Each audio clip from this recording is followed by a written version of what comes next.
Success Insight shares the stories of the people with passion and drive who make things happen in the world. Here's your host, Howard Fox. Hello, everybody. This is Howard Fox, your host of the Success Insight podcast. For my co-host, Randy Ford, we hope you are having a fantastic day. Our episode today is sponsored by the Writer Showcase, a place where writers can bring their creative works into the spotlight. Our guest today on the Success Insight podcast is Donald Firesmith. Don is a distinguished software and systems engineer by day, and by night and on weekends, he's an award-winning author of modern paranormal fantasy, apocalyptic science fiction, action, and adventure novels. And this is special, he's also a leading expert in the lore and crafting of magic wands. Who knew?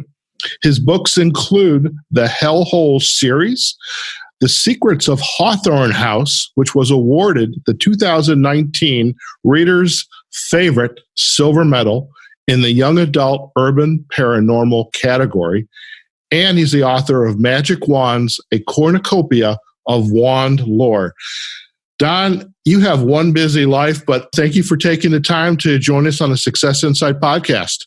I'm very pleased to be here. So first, I have to tell you, I appreciate the fact that you're a tech guy. You're a tech geek. As a former, or as I like to say, a recovering IT business consultant, I appreciate the work that you do. A lot goes into being a software and systems engineer.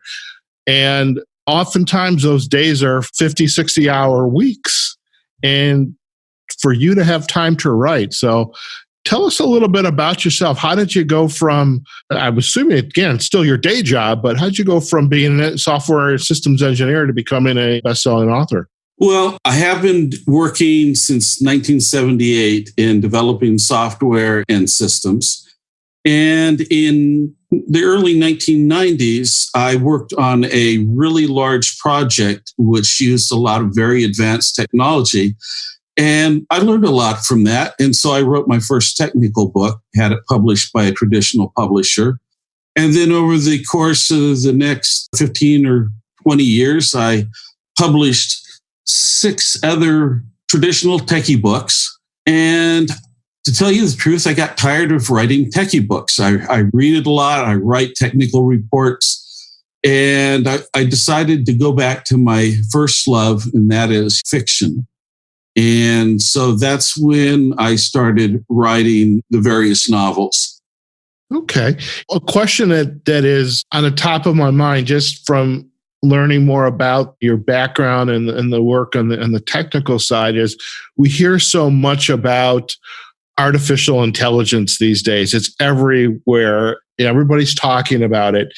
And I was noticing, and as I was looking on your webpage, and of which we share that website with our listening audience, there's a book on autonomous cars, which is like right now the epitome of artificial intelligence. So I want to get into the fiction work, but just give us a little taste of what is this book of nonfiction and the work on artificial intelligence and the cars, the autonomous vehicles. Well, I've been interested in the neurobiology of the brain consciousness for decades. Read a lot of books on the topic and just thought an awful lot about how is it that our 3 pounds of brains works to create all of these subjective feelings and experiences we have. And in my job working with computers and systems, I realized that there is a huge amount of similarity between us and things like your autonomous vehicle. We take in information through our senses, we process it in our brains, we have this subjective awareness of what's going on in the outside world, what's going on in our bodies, what's going on in our brains, and we use all that computing that's going on in our brains to control our muscles. Well, your autonomous car, it has lots of different sensors. It's taking in sensor data from the outside world. It's got sensors that tells the car about its own body, just like we have the senses of whether we're hungry or in pain and so on. And just like us, it develops a simulation of the outside world, a simulation of its body, and a simulation of what's going on in its computer brain. Just like our brain creates a simulation of what we see in the outside world, what's going on in our body and what's going on in our brain. And so the hypothesis of the book is that anything that creates a real-time simulation of reality is consciously aware of that real-time simulation, that it is subjectively aware of what's going on in the simulation. And that's the basis of the book.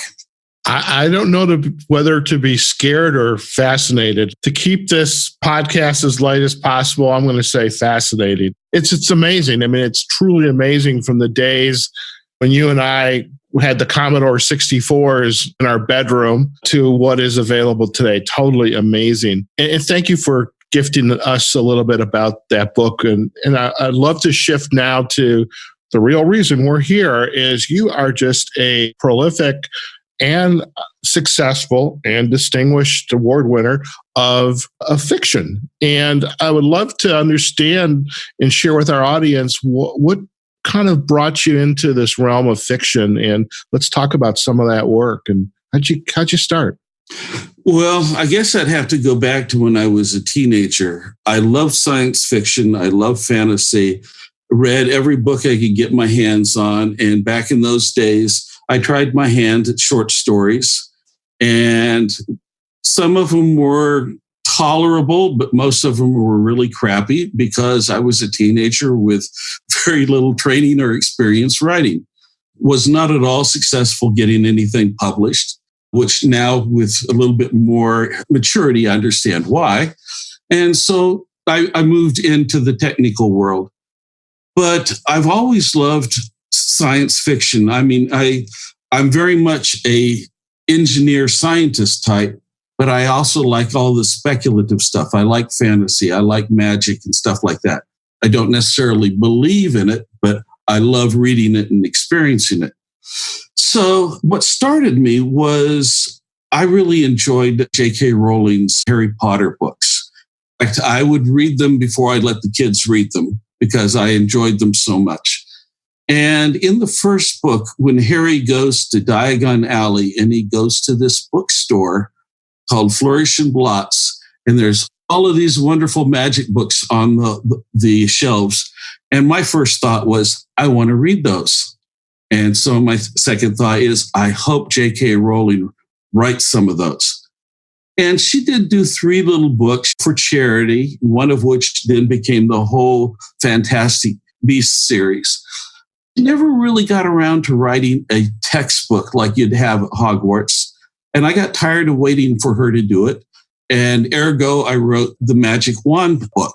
I also like working with my hands. I like working with wood. I like colored gemstones. And so to me, making magic wands is a great little hobby to have. That's how I got into writing that book. My second book actually is The Secrets of Hawthorne House, but it's the most recent one that was actually published because I got 95% of the way through it and got horrendous writer's block. So I put it away and I wrote the 2 Hellholes books, got most of the way through a third Hellholes book, and finally decided to take the old manuscript out, dust it off, figured out how to end it. And that's the one that's doing the best now. Don, let me ask you a question. How do you experience writer's block in the moment, put down one piece of work, but then go on and produce a whole other set of pieces of work? Because the Hellholes, there's 4 books. Well, there will be 4 books. There are 2 books that are out now. I'm about 90% through the 3rd book. I will eventually write a 4th one in that series, just like I will write a 2nd one in the Secrets series. But I often read several books simultaneously, and sometimes I write several things simultaneously. And I think the more you write, the better you get at it. It's like any other skill. Practice makes, if not perfect, at least makes better. If you're stuck in one thing, there's always something else that you can work on. Okay. And when you are writing, how do you prepare to sit down and just do some writing? Because you mentioned with the Harry Potter series, you read the books before the kids. So I'm assuming there's a family life outside the door. Yeah, I do have 6 children. 6 children. So you got your hands full, recitals, soccer practices, baseball, et cetera, et cetera. Mm-hmm. How do you make time? I recall in the intro, by night and on weekends, you are an author. So how do you get started sitting down and doing some writing? Well, it's a lot easier now than it used to be when we had all the kids at home with us. Only our youngest is with us, and he's 26, so he's not an awful lot of work, if you will. Sure. I have more time, and I'm more of a day person, and my wife and son are more night owls. And so I find that I can spend several hours in the morning on weekends while they're still asleep. We overlap our time the rest of the time. Excellent. Excellent. And when you are out in the community as the author of the Hellhole series and the Magical Wands book and the Secrets of Hawthorne House, do folks in the community know, there's Donald the author.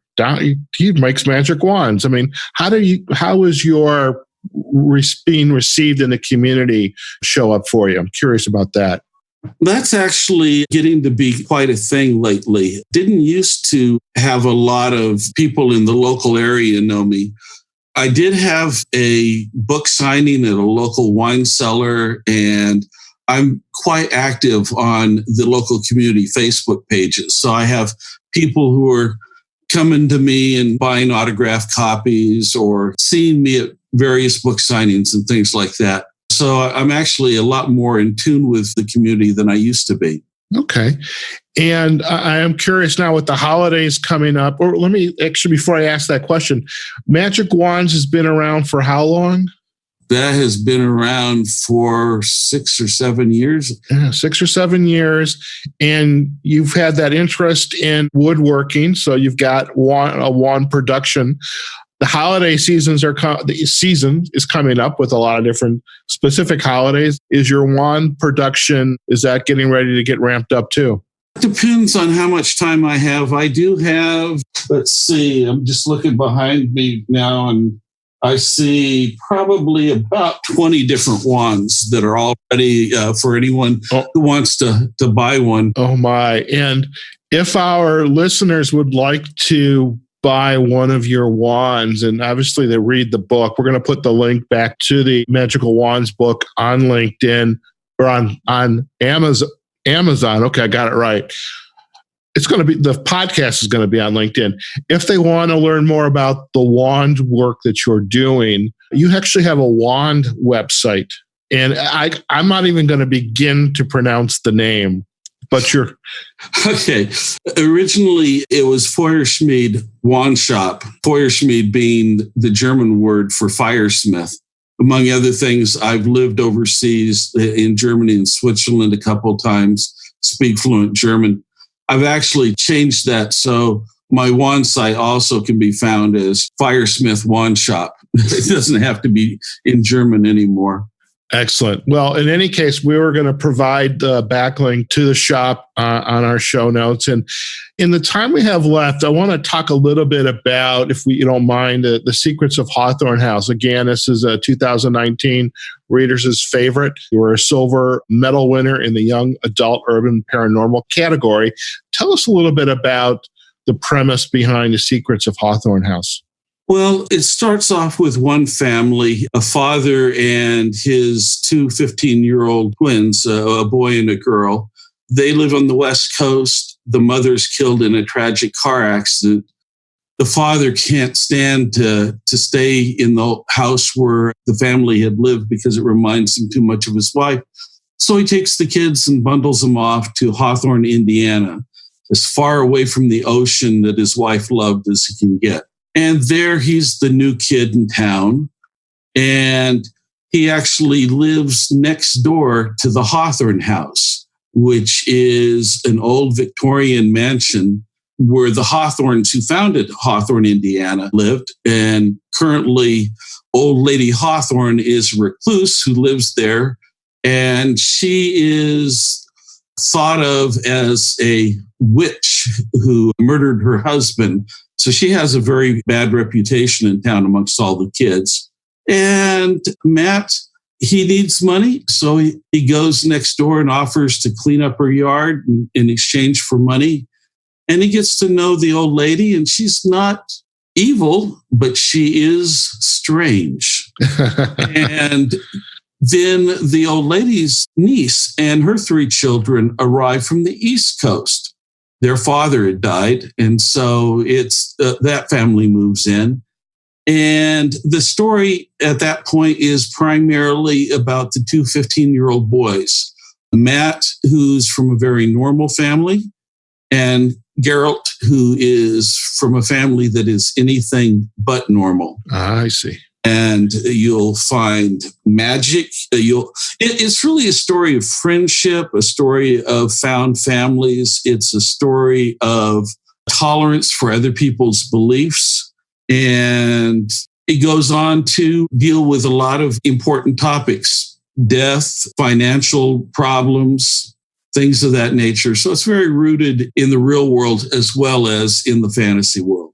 Fantastic. And I have to say, though, I love the book cover. And to our listeners, we're going to have, of course, the links back to the website, Amazon, but we'll have, hopefully, Don will share an image of a couple of the book covers with us. We'll put them on our show notes. But the Secrets of Hawthorne House, that book cover is just amazing. I would love to see that house. There's actually an interesting story associated with that. Okay. The Hawthorne House itself is practically a character in the book. And so I did a bunch of architectural drawings of the house so that I could keep track of who was in what room and how things were organized and so on, just so I could keep everything consistent. And when I needed a cover, I had a feel for what I wanted, and I couldn't use the author who did my Hellhole series. I really wanted a picture of the house. And since the house is very specific, I wanted a picture of that house, not just a standard haunted house. So I looked out on the internet and I found this one artist who did a haunted house that had the exact right feel to it. It wasn't my haunted house, but it was a great haunted house. I contacted him, and it was wonderful. Rudy Parfait is the artist. He works as a lead environmental artist for a computer gaming company in Paris. And he took my architectural drawings. That house that he did on the cover is exactly the Hawthorne House in every detail. He did a fantastic job. And in fact, that cover did win a Best Cover of the Month award in July of this year. Fantastic. I'll tell you, if we can get Rudy, if he's got a website or some social site that is highlighting his work, definitely would love to put that on our show notes as well. We can give him a shout out too. Yeah, he did a great job. No, it is fantastic. I love it. I love it. And one thing I'm learning from doing these podcasts, Don, especially the cross section of the fiction writers. There's a lot of, believe it or not, I'm doing a lot of children's books that include illustrations. So between the book covers and the children's books with the illustrations, those pictures, they mean a lot. They help what's that saying? A picture is 1,000 words. Right. It's very true. Very true. And speaking of Harry Potter, Hogwarts, just the picture of Hogwarts in your mind, it's just your imagination just can take off. In the time we have left, Don, if our listeners would like to learn more about you and your work, where's the best place for them to go to do that? The best place is my author website, which is donaldfiresmith.com. Excellent. And are you on other social sites as well that you might want to send people to? Yeah, I'm on Facebook. I'm on Twitter. And I'm also out on LinkedIn as well. Okay. So we'll definitely put those links in the show notes. So, everybody has their preference when it comes to social sites, but definitely we'll get them to the web page as well as to the book page on Amazon. Don, thank you so much for taking time out of your busy day. Now the kids are out of the house. It's just you and the wife, and probably I don't know if there's any pets in the house, but we have pets. All right. Well, go have a great evening and relax. And again, thank you so much for taking time out of your day to share your story with our audience.